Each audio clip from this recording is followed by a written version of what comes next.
Hi, greetings my sister. Lalela my sister. Uyazi abantu abamthandayo uMkhwanazi, they have a new trend. We are all saying a contract kaMkhwanazi must not be renewed. uMkhwanazi i-contract yakhe must not be renewed.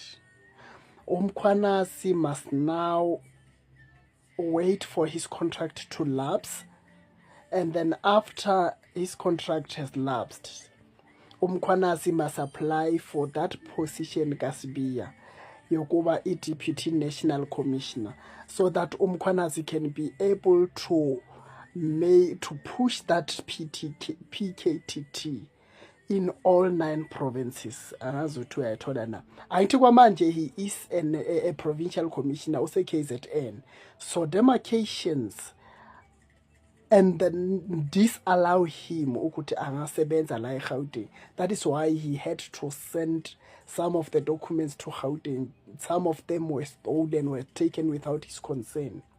So if he is the Deputy National Commissioner, he will be able to work 9 provinces of South Africa, and that will give him a privilege to be the next National Commissioner. Remember, on a footprint on the national scale, he was once an acting National Commissioner.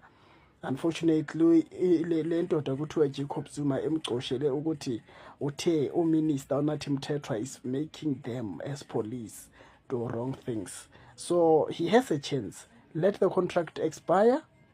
Let Mkhwanazi get a chance to apply for a vacant position of Deputy National Commissioner and go and work in Masemola, because it looks like their working relationship is quite well. And I know Masemola, so they can make a good team, and then it can give South Africans good fruits.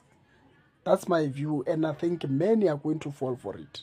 I'm selling this view to social media users, and I believe it will make a lot of sense.